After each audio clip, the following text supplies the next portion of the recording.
Au sud de Sisteron, une école internationale de boulangerie a posé ses bancs studieux au cœur de la paisible vallée du Jabron.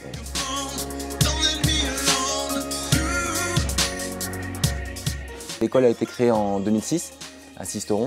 À l'époque, moi j'étais issu d'une reconversion professionnelle, j'étais enseignant dans l'éducation nationale. J'avais monté une boulangerie à Sisteron, la boulangerie La Paline. Et il y avait pas mal de gens qui étaient inspirés par cette démarche et qui voulaient passer au fournil pour apprendre à faire du pain. Donc je les ai accueillis de manière informelle pendant un petit moment. Et puis ensuite ça devenait compliqué, donc j'ai monté une structure en fait d'accueil, une école. Donc ça c'était en 2006. Et finalement en 2012 j'ai construit le bâtiment ici dans la vallée du Jabron. Et en 2013 j'ai déposé un diplôme auprès de l'État qui est reconnu maintenant par la Commission nationale des certifications professionnelles, la CNCP, et du coup qui est reconnu de niveau bac. Donc on est la seule école en fait en Europe à délivrer un titre qui soit spécifique sur la filière du pain biologique et du pain en levain. C'est ce qui a séduit Élise, maman de 2 enfants. J'ai 40 ans et ça fait plusieurs années que je me pose la question de savoir ce que je souhaite faire de la suite de ma vie professionnelle. Et du coup, voilà, je suis partie sur une reconversion vers le domaine de la boulangerie. Et ce qui m'a amenée dans cette école-ci plutôt que dans une autre, parce que moi j'habite à l'autre bout de la France, mais je suis venue ici pour plusieurs raisons. La première, c'est que c'est la seule formation qui nous permet d'atteindre un niveau bac pro en aussi peu de temps. Voilà, quand on a une famille qu'on laisse de côté pendant un certain temps, c'est bien que ce soit rapide et efficace. C'est une formation intégralement sur les farines biologiques et au levain naturel, et ça me tenait à cœur. Majoritairement, notre public aujourd'hui, ce sont des adultes entre 30 et 50 ans, des gens qui veulent redonner un sens un peu à leur parcours professionnel. Alors, je suis dans l'informatique.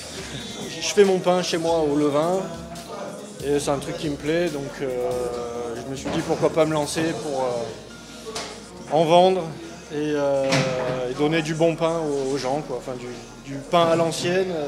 J'étais arrivé à un point où mon ancien métier me convenait plus trop. J'avais besoin de faire quelque chose de plus concret, qui avait plus de sens pour moi. Et voilà, je me suis dit, faire du pain, c'est la base de notre alimentation. J'adore ça. Donc je vais essayer de rentrer dans cette école, quoi. On a à peu près 20% de gens qui arrivent de l'international. Comme Gloria, qui a fait le voyage avec son compagnon depuis Barcelone. On fait un pain très fin pour alors les couper au moment d'aller au four. Et on essaye de faire une planche fin pour après couper et faire des petits sandwichs.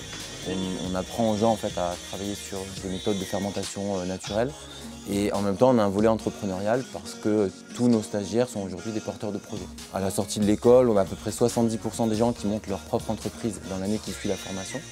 Et depuis 2006, donc depuis que l'école existe, on n'a aucune fermeture pour des raisons économiques. L'idée de l'école, c'est quand même de faire de l'enseignement qualitatif. Donc on a 10 stagiaires, on est 4 formateurs, donc on a un taux d'encadrement qui est très important. L'enseignement qu'on délivre ici est assez immersif, donc les gens sont là en fait pendant 4 mois en formation très intensive.